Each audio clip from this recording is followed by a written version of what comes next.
Hello and welcome to DFS Coach Talk. It is Tuesday, April 27th, 2021. I am Andrew Hansen alongside Joe Sarvati, who's affectionately known as Coach. And we have a nice, tidy 6-game NBA slate to get after. Coach, that was a monster slate last night that got a little bit wild. I'll tell you what, that was an odd slate all the way around. Guys, just underperforming, all medium performing, just interesting, crazy numbers, down compared to where they've been. It didn't take nearly as many points to cash as it normally does. It was just a very, very awkward night, but hey, I was able to definitely jump in there in all my cash lineups. So normally those numbers wouldn't make it, but they did last night just because it was an odd night. So I'll take it. Yeah, your hybrid on the main slate got it done. I had a hybrid for the after hours that was solid. The rest of Yes. it didn't quite work out. I had Paul George and Zion in my main slate lineup, and they just, I mean, Paul George had probably his worst game of the season in a smash Oh yeah. spot, and Yeah. so it just didn't quite come together. But we're going to make amends with the rest of our lineups today, see if we can sweep it Definitely. across the board. And And we weren't alone, by the way. yeah, Everybody was squawking on social media last night. craziness. Yeah. Not to mention Minnesota winning against Utah again. Oh my Now goodness. that's unbelievable. And what was it? The last time I gave you the money line bet on that on the Right? show, and you Yep. wouldn't take it as a joke. And here I Yeah. wonder what that number was.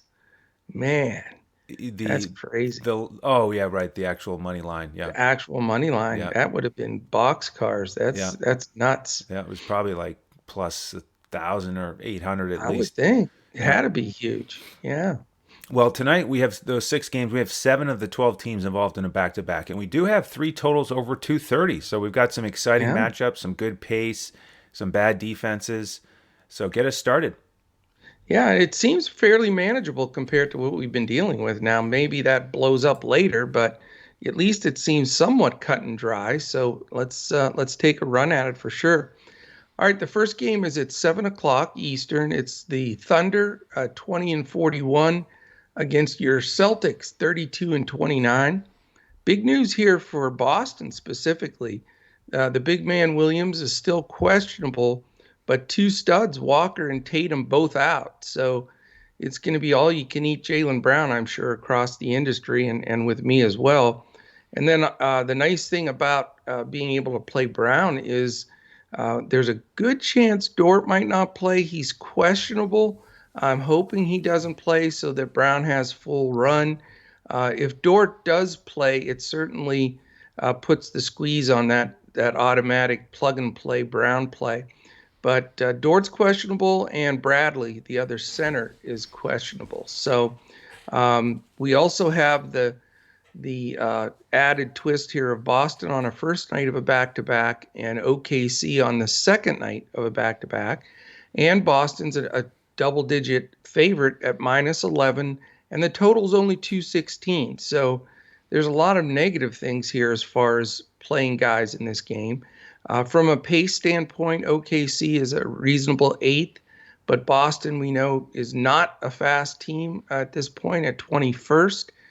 Defensively, Thunder struggle at 25, Oklahoma City, Boston right in the middle at 14. So, it's not definitely my favorite game by a long shot on this slate, but it's like I mentioned in the intro, because that's I think the key thing is, Dort out, and that makes our man Brown 100% play for me.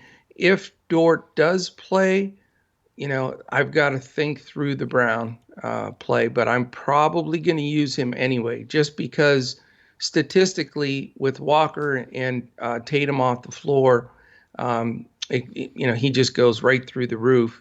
The other guy that I want to mention, Andrew, and I've got a feeling this seems like your type of guy in this type of spot. So I've gotten to the two brains sometimes commingle, I think. But Marcus Smart makes a lot of sense tonight because the extra usage, the style of game it'll be against the Thunder. I think I have no problem spending the bucks, especially if Dort sits for Brown, and Smart. Because even though I think Boston beats the Thunder pretty fairly easily, without the two big dogs there in Tatum and Kemba, I think those will be the two that really get it done. And then on the Oklahoma City side, I've been riding Baisley here. He's played well. He was killing it last night.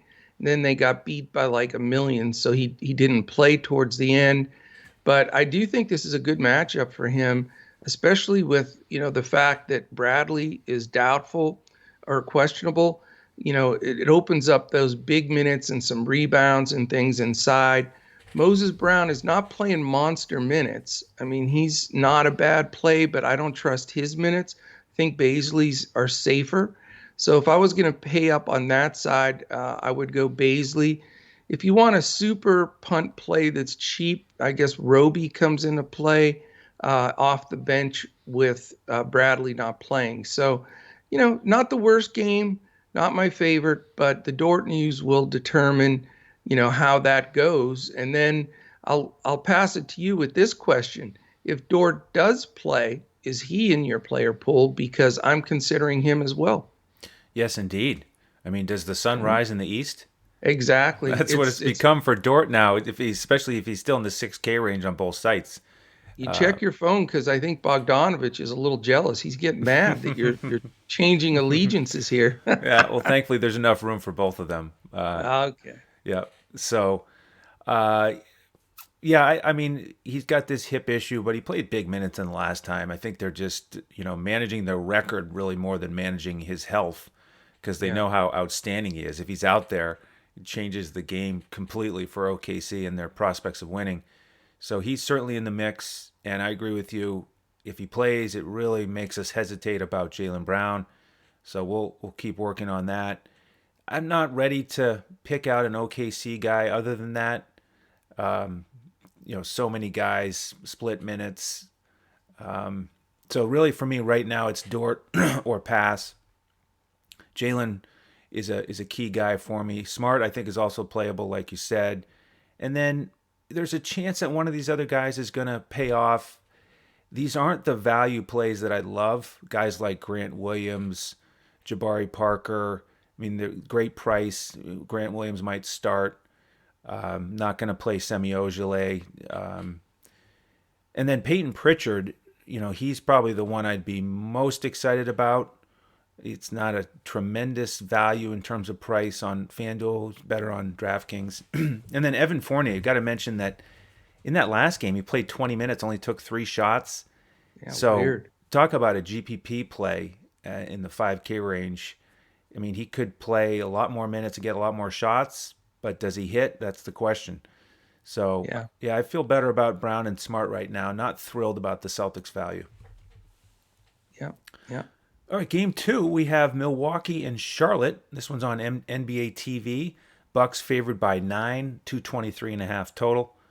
And we have Tucker and Kurucs questionable for the Bucks. Monk and Darling still questionable for Charlotte. Really probably closer to doubtful.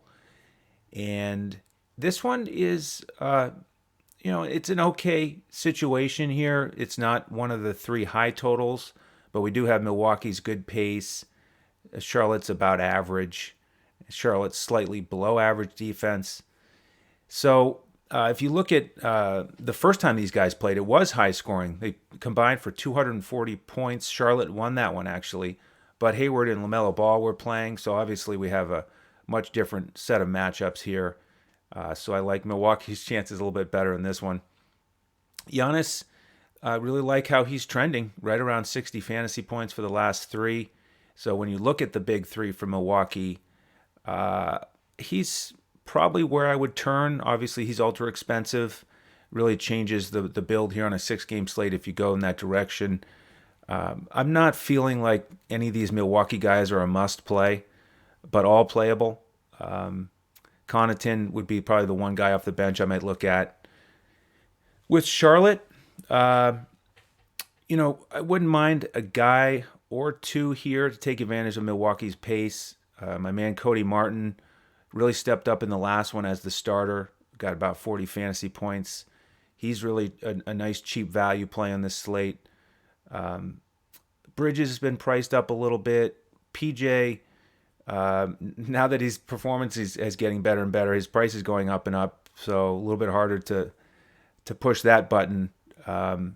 So it's a decent game for me, but I probably am going to rather spend most of my salary elsewhere and look more at a potential value play here. How about you?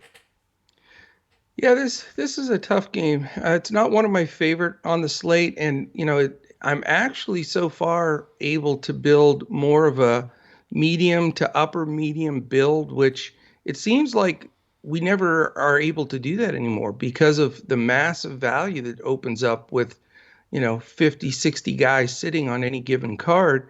We end up with super value plays, and then being able to pay up for the studs. It's just the trend around the entire NBA DFS world. But on this slate, if you can avoid Giannis and not take him, which he's tempting, of course, I think you've got a chance, to not have to dig down and squeeze some of those Grant Williams kind of guys through, and pray that he can get to 5x. Because we've been playing a lot of those kind of guys because of the way that the slates have fallen and the news has come out. But it's interesting here. The Kuruks Tucker being questionable. Those guys, especially Kuruks. It's funny that he's always on the list, and I don't think anybody's ever played him. I don't know if he's played, but we mention him all the time. Anyway, is this game going to stay close? It's 9-10 point spread.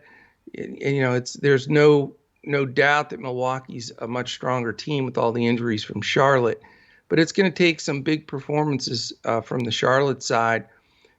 I got a feeling that Drew Holiday's going to face Terry Rozier, and likewise, and those two guys are tempting, but I do think defensively that they will give each other issues. I mean, they're very similar in their defensive approach, and that concerns me a little bit. If Devontae Graham's going to get those monster minutes at a low price, which I think his price is very fair, he's not the worst play.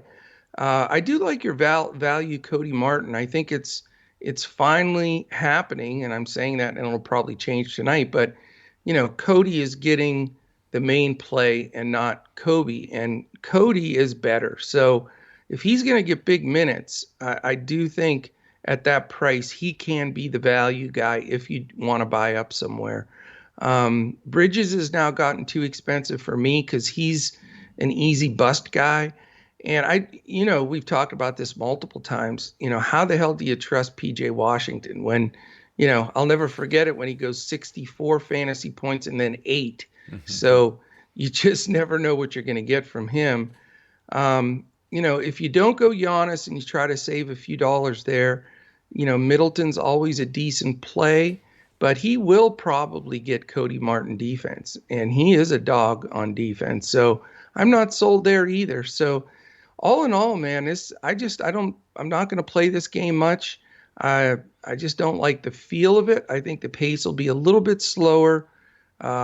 Milwaukee plays fast at times, but not sure that they're going to be able to get a lot of those defensive transition buckets like they do against some teams. So possibly a Graham, possibly a Martin.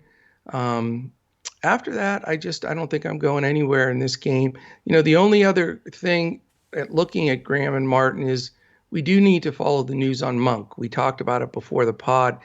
I see one spot he's questionable, one spot he's doubtful. But if Monk gets in that mix, that's going to take usage and shots away from the Graham, Rozier, and Martin group. So let's follow that news down to the wire, and then things will change next week. It sounds like LaMelo's getting close to coming back, and they'll start getting it going again. So not my favorite game, and I'm looking forward to getting on to look at this next game, Andrew, because it is also a 7:00 game, and it is the juiciest on the board. It is Portland at Indiana. Portland on the first night of a back-to-back.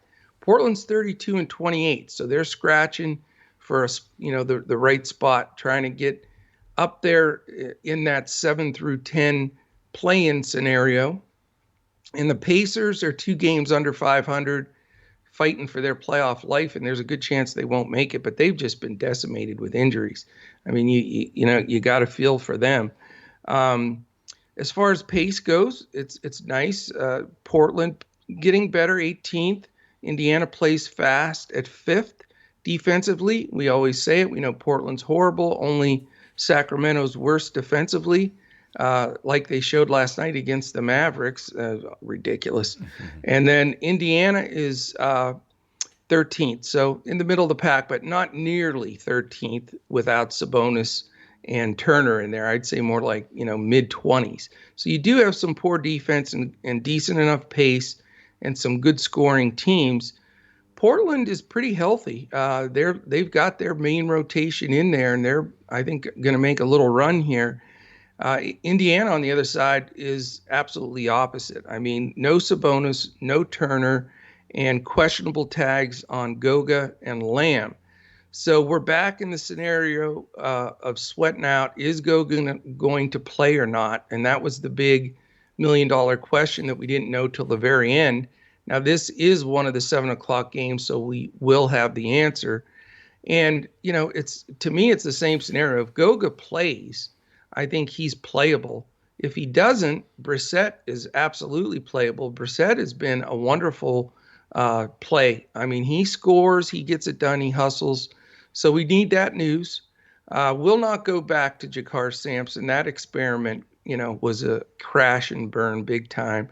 Why I ever put Jakar Sampson in a lineup, I swear, sometimes it's amazing. There's guys that you roster and you think afterwards, what was I thinking? And Jakar Sampson is on that what was I thinking team. But the guy that I want to mention, and I've been touting him for quite a while, and he was solid. Edmund Sumner is stepping up, and playing a pretty big role. I mean, somebody had to grab that usage with Sabonis and Turner out, and then even if Lamb's out again. And Sumner's been the surprise guy to grab a lot of that. So he's playable to me, and I'm considering him. But the question is, who am I going to go with between Brogdon and LeVert? I love both of those guys. I think they're in complete smash spots. The big's out. The usage has been really split up between Brogdon and LeVert, and now Sumner in the mix. So there's 3 playable entities there, and then if Goga sits, Brissett is as well. So it could be a mini Indiana stack for me tonight, without question. I know Portland's playing well, but they score a lot. When they play well, they win 130 to 120 or whatever. The other team's still scoring. So I definitely want to go some on that side. On the Portland side, I think there's some good plays as well. I sort of like CJ better than Dame in this game. I just think it sets up better, and the defensive matchup is better. I've gone to Norman Powell quite a bit. He's a little bit hit and miss. He's been a big part of the team since he's gone there, but sometimes the usage doesn't come his way with Dame and CJ out there. But he's playable without question. And then, we have to talk about the bigs from Portland. Who's going to, be the smash plays here, with Indiana being shorthanded.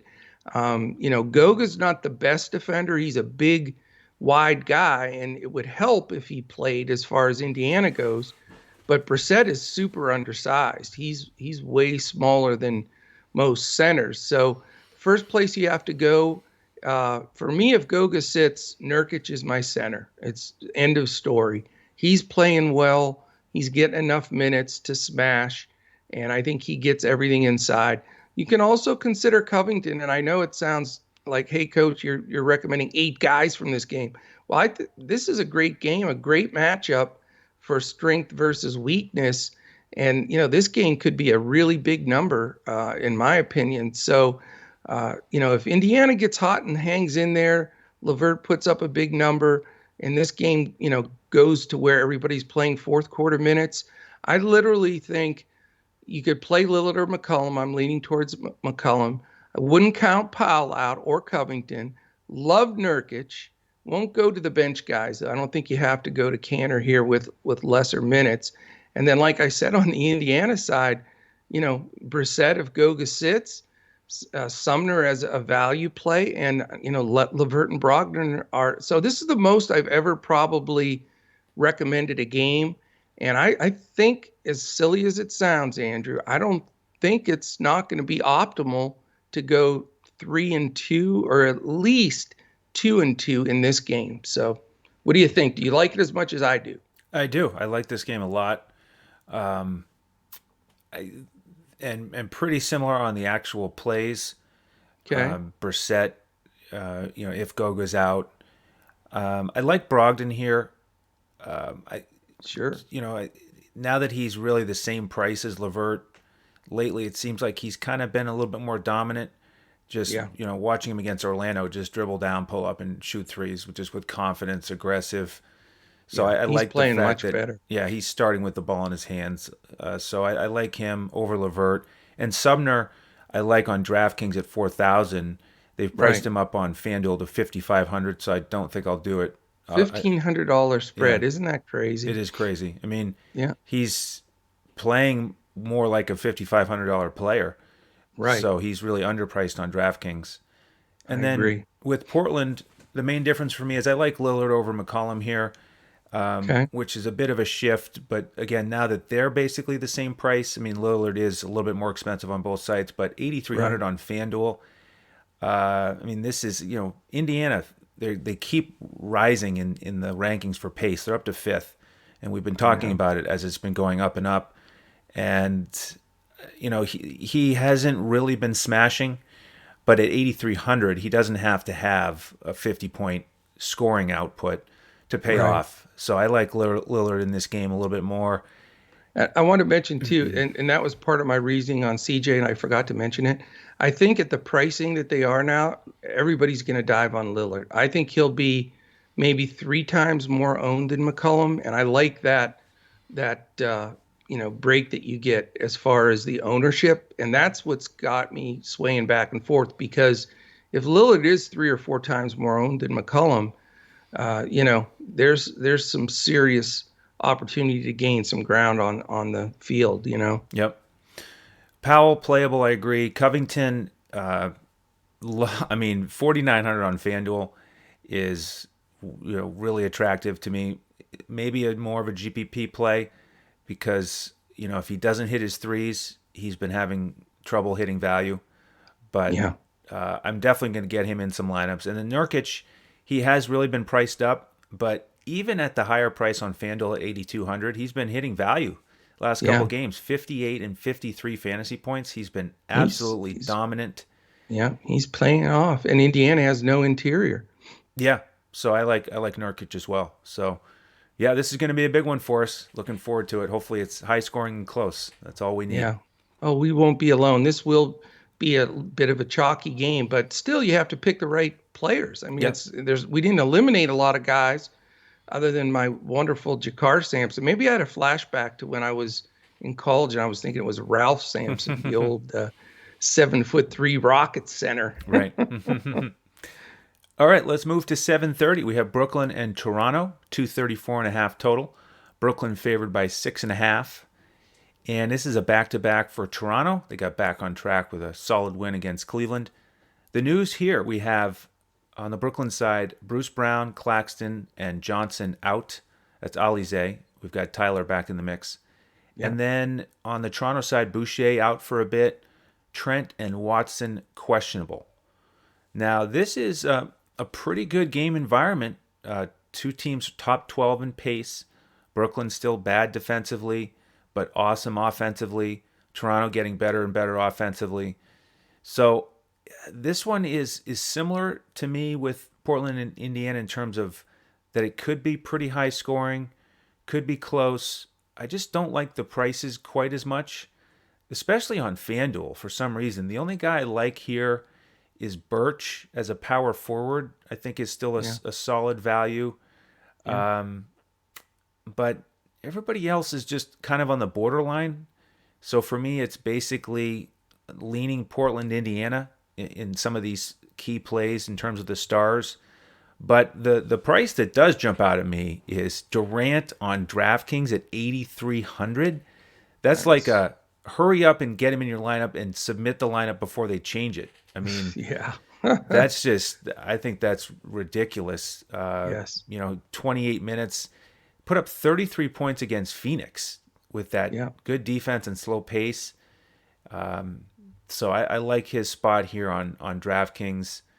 Kyrie pretty expensive. I'd probably rather go with the guards in the previous game. And we had the mix last game of DeAndre and Blake, both playing okay, but probably won't make the cut. And then with Toronto, after Birch, you could go with one of these other guys. I mean, we do like to attack Brooklyn, obviously, and Van Vliet is reasonable. OG, a little bit cheaper. And these guys, they only played between 29 and 34 minutes yesterday, the starters. Yeah. So Nurse actually showed some restraint. Yeah. It's unusual. Yeah, I mean, it helped that they won by 16. So he saved their legs a little bit. So, they're playable. Siakam, I don't like as much on the back-to-back. He's a little bit pricier. So Birch is probably my favorite play here, and Durant on DraftKings. Yeah, I mean, this game definitely has some good spots to it. I really, I like this game better than the final two on the slate. I think there's potential here, for a bit of a shootout. Yeah, I mean, Kem Birch was really the reason that my lineup cashed yesterday. He was low owned at 5-6% and just, really went off. So loved his performance. I like him a bit here at his price, and I like him at the power forward spot on FanDuel, but not as excited. I think he'll garner a little bit more ownership than yesterday. And that leverage is so important. I think we don't talk about leverage enough, but I mean, that is something to bring up a lot, because the strategic piece of that, when you can get a guy that's low owned compared, to somebody that's high owned, and they score the same, it's such an advantage for you leverage wise. So, Birch I like, but I need to watch the ownership numbers. The free square for me, you said it was Kevin Durant, 8,300, probably play 30, 32 minutes if the game stays close. I mean, just, automatic. I mean, you can't pass that number up, in my opinion. Don't like Kyrie at that big number. He's priced a little too high and grabs, the harassment from Lowry and some of those guys that know how to play him as much as you can. I mean, he's somewhat unstoppable at times. Don't really want to go to the secondary Brooklyn guys. A lot of split minutes, so it's going to be KD or bust for me on Brooklyn. But I have a little bit more interest on the Toronto side. I think Lowry is playable, like you said. They didn't blow the minutes out for these guys. I think Nurse, for him to show restraint like that, which he doesn't usually do on back-to-backs, I think he really was trying to hang on to that game and prepare a little bit for this one tonight, because I think, it would be a statement win from Toronto if they're going to try to make a push for that 10th spot, which is still going to be tough to do. But this is sort of a must win for them with only like a dozen games left, to make some ground up. So Lowry's not a bad play. I think Van Vliet is really a good play. He's been quietly heating up, and he's had a couple of monster games in there, and I could easily go to him here. Siakam, he's so, he's expensive as all get out, and he does take a lot of shots and demand the ball.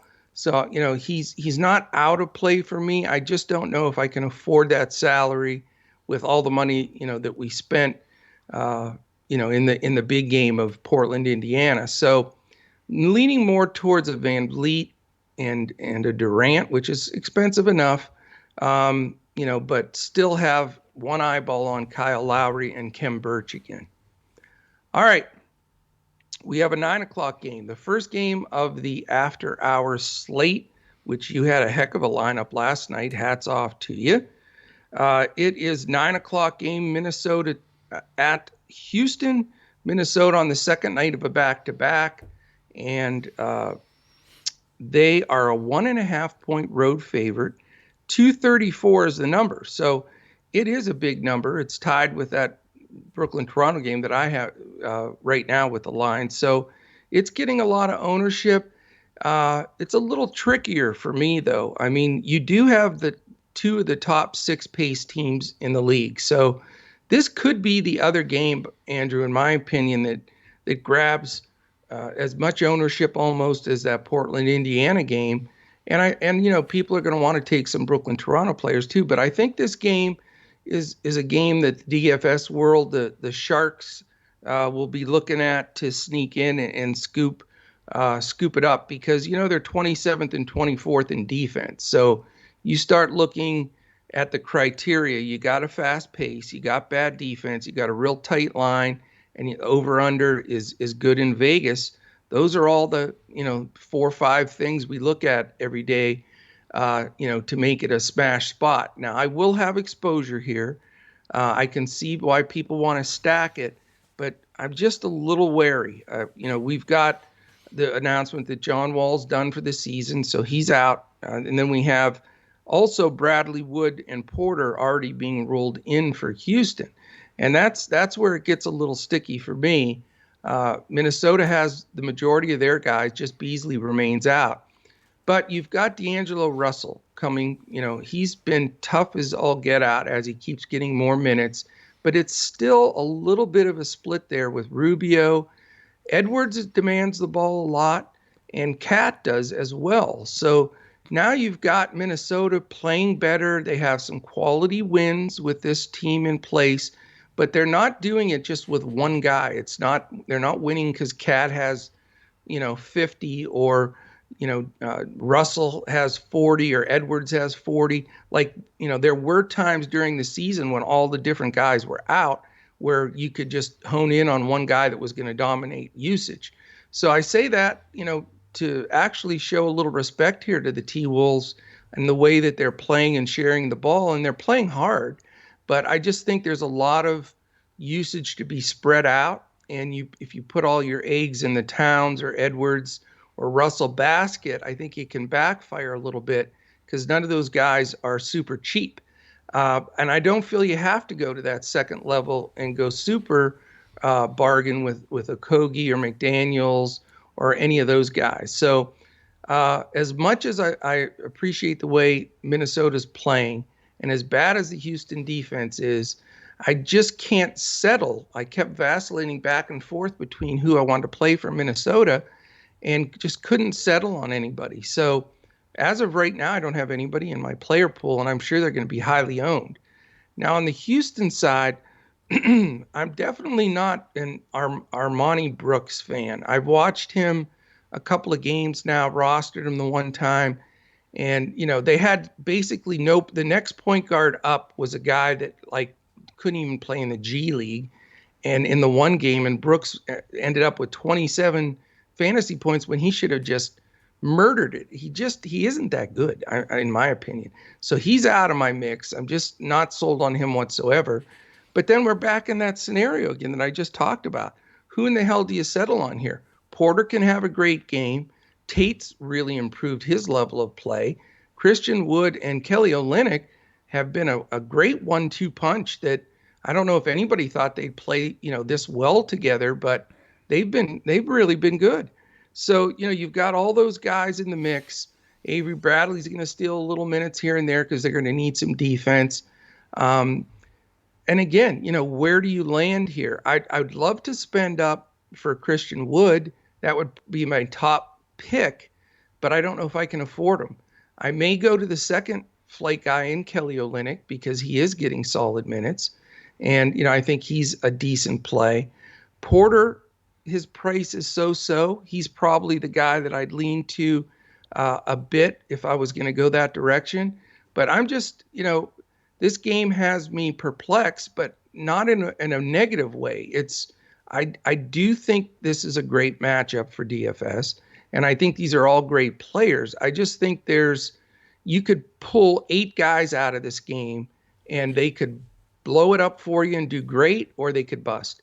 And I don't know if I'm as confident in spending the bucks to go up to any of these guys and feel confident that they're going to do it. Now, you got to scatter some of these guys in your GPPs, but as far as my straight hybrid cash games, I'm just not sure, not because they're bad, but because they're better, and I'm just not sure that who I'm going to pull out of this game.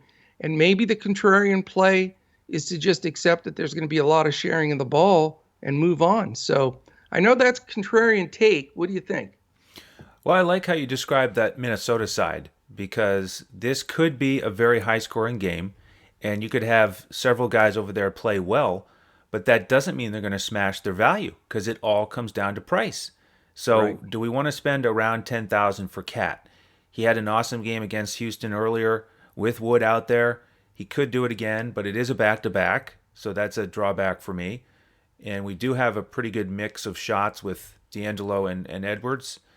But Edwards set mid 7K range. Maybe he plays well and gets 40 fantasy points and just doesn't quite smash. And Right. D'Angelo, we know that they've been nursing him back into the higher minutes back to back again. Makes me hesitate. So, it could be an okay result to pass those guys. And I agree. Really, they're more GPP options for me. And Okay. then with Houston, it sounds like I have a little more interest in Porter. Especially on FanDuel. He's a lock for me at 5,600. That is a good price. It Yep. really is. And Brooks stinks. I mean, I hate to be blunt, but you're right. Porter could run that show most of the time. I think you're probably on to it. He's probably the best play on that side. I think you're right. Yeah, so I feel pretty good about him. Brooks, I agree. He was a little disappointing against Denver because he got big minutes and he did not smash. But and I don't love his game, but he has potential. He's had a game or two where he's hit a bunch of threes and taken a bunch, and he's really cheap. So if he starts again in the low 4K range, he's playable for me. I think it's going to be those two guys handling the ball the majority of the time, and maybe he'll have a little more success if he's not dominating the ball. Yeah, he Every could play off the ball and yeah be better. He's more of a two, and yeah they want to play him at the one for some reason. I think he didn't look that comfortable as a one. I No. think he may be better as a catch and shoot two or catching on the wing and drive and dish. Because a lot of those possessions, he would start the offense, he'd pass it to the wing, and he wouldn't touch it again. Right. And, guys like DJ Wilson would catch it and get aggressive and go score. So he's still playable for me. I'm interested to see if he starts or Avery Bradley. And Right. then that's probably it for me. Do you think DJ after that good performance will squeak a few minutes from Wood and Olynyk? I think he'll be back to 18 to 20 minutes. Okay. So it'll be, at low 3K range, he can still hit value, I think, but you know, Risky. I think a little risky here. All right, I'm with you. last game of the night, your Mavericks on a Yeah, can I do back-to-back. something on the Mavericks' behalf? Boo! How the hell do you lose to Sacramento? Come Oh, on, that guys. was painful. I mean, they fell What the behind like what hell? was it, like 20-2, It was 20-3, and 20 then to it was 3. 33-11, and I threw a little hissy fit on Discord. I shut my computer off for a while because I was so mad. That They look was like dog doo-doo, man. I don't know what's wrong with that team. that was frustrating to watch. I mean, Sacramento was hot in that first quarter. They couldn't Yeah. miss on the threes. But when you're wide open, it's not that tough. Yep, that does make it easier. And Luca, he wasn't quite in the groove early. No. And my man Powell was, talk about frustrating to watch because he had the start, he got the opportunity, he got all kinds of lobs and passes from Luca that they kept getting deflected, or he'd go up and he'd get stripped, and it was just everything was just one step off with those guys. And Yeah. he had a lot more success with his lobs and feeds to Willie Cauley-Stein. And then because they were so far behind, Boban played in the first half and did well. And and then the one thing I we got that I really wanted was the big usage from Luka and Tim Hardaway Jr. They both got 20 shots, They did. but Hardaway, didn't shoot it that great and didn't do much else besides scoring. And then Trey Burke. I mean, Trey Burke had more points in the first half than Luka. That's what kind of night it was. It was a wacky night, man. Wacky. And Carlisle pulls that stuff. I complain about him on here all the time. He just, he's not far from a Pop and some of these dudes that you don't know what the hell they're going to do. But that's why I was so hesitant yesterday on the Powell thing. I mean, he only played him 15 minutes and he was coming off his best game of the season. But that is what Carlisle does. He rotates guys. All of a sudden, Josh Green played more than Powell. I mean, what sense is that? And and I don't like what he's doing with that team. They're in trouble. And one other thing to note, Andrew, sorry about my rant with the Mavericks here, but I was waiting to just bust on them. This is a huge number that nobody ever listens to, including dummy me. Luka is way better. I shouldn't say way better. He's better statistically when KP's on the floor. And no other two stars situation is like that. If Beal sits, Westbrook goes bananas and vice versa, on and on. But when Luka plays without KP, he's not as good. His assists go down, his shooting percentage goes down because he doesn't have another weapon on the floor. So we got to keep reminding each other of that, Yep. And we may be back to the Luka and Porzingis show tonight. We've got Porzingis as probable after sitting out last night. Same thing with Redick. We've got Josh Richardson with a questionable tag. So we'll see how that lineup plays out. That's going to be the key, especially for that after-hours slate. On the Golden State side, we have Bazemore and Damian Lee still out. So Draymond is a guy that I'm looking at because I'm sort of building a little bit more like a medium to high medium build like you described. And Draymond fits in there, especially as a power forward on FanDuel, where you have to take two of them. So he's in the mix for me. Not quite as excited about Steph with the slower pace from Dallas. Looney is a punt option, but not my favorite play. Really, Draymond is my favorite starter for Golden State. And then Juan Toscano-Anderson is another value play you could look at. But I'm not going to have a ton of exposure to this one on the main slate. Yeah, did you say Bazemore? Because Bazemore's also out, and that affects that rotation with he and Lee out. You're going to get some extra run for Mulder and Poole and some of those guys. But yeah, Dallas is playing slower and slower, 25th, but Golden State's second, so it is a pace up for them. And Dallas is now only one game ahead to fall back into that 7 through 10 tournament. So they've got to win, and Porzingis will be out there. Golden State is the seventh best defensive team, though. That concerns me a little. I need the news on Josh Richardson. I've got him listed as questionable or doubtful, so I'm not sure he plays. I know KP and Redick will more than likely be back, but if Richardson plays, then he'll guard Curry. If he doesn't play, then we've got some problems because we don't have a good enough perimeter defender to guard the one. It may end up being Luka, believe it or not, or Hardaway, and that scares me. I know Curry's ankles have been a little wonky and everything else, but he could murder the Mavericks tonight if he's on fire, and I'm not sure the Mavs will have an answer. So it could shift my slate if Richardson doesn't play and I go with Curry.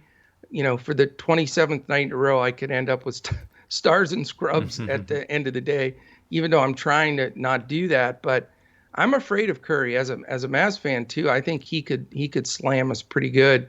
As far as the bigs taking advantage of Dallas, which happens all the time. I mean, look at last night, how pathetic it is.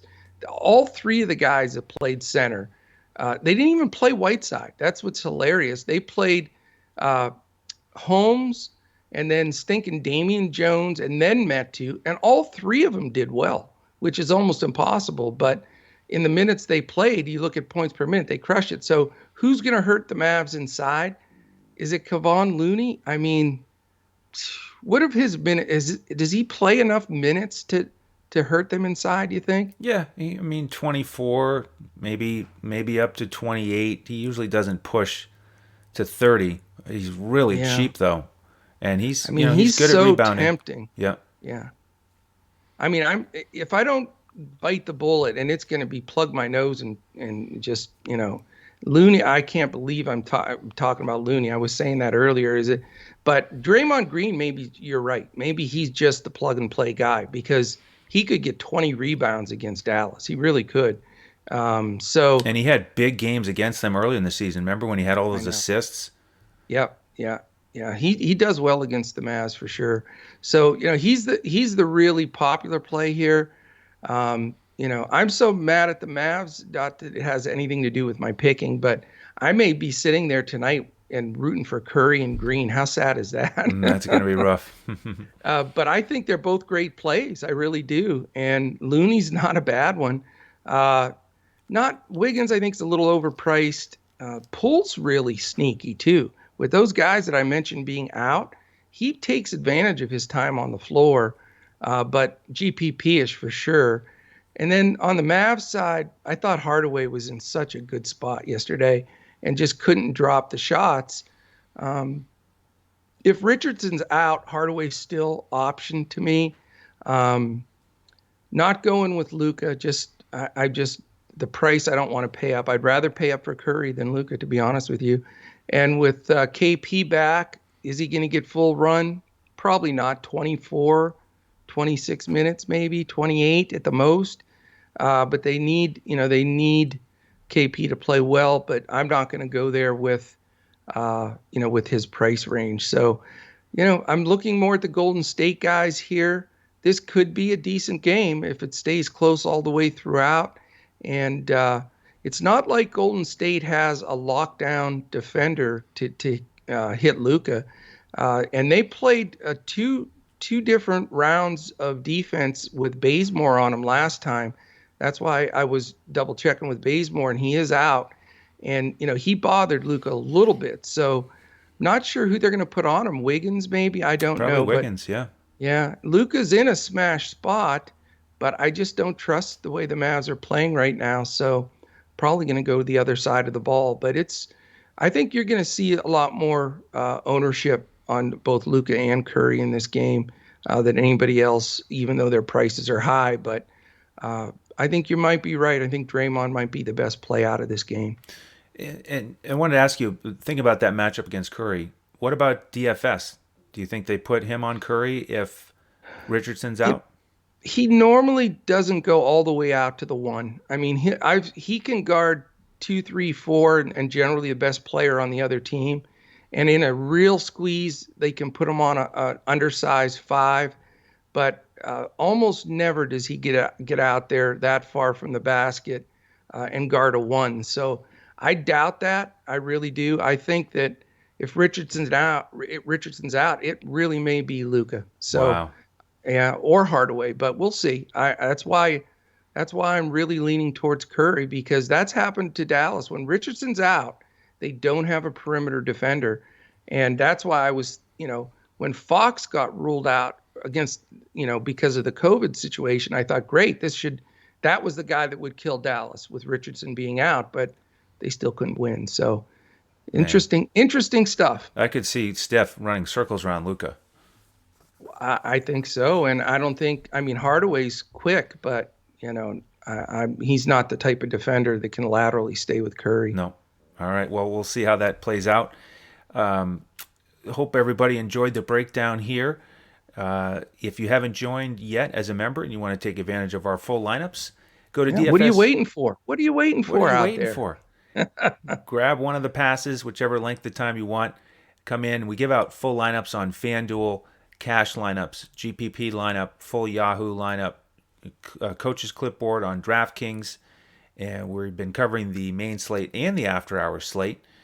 So that's a lot of fun. And that's the situation. Any questions, reach out to us on Twitter at DFS Coach Talk. You can also follow the coach at JoeSarvadi. You can find me at Language Olympic. We're going to continue to bring you these 7-day-a-week NBA podcasts through the regular season and the postseason.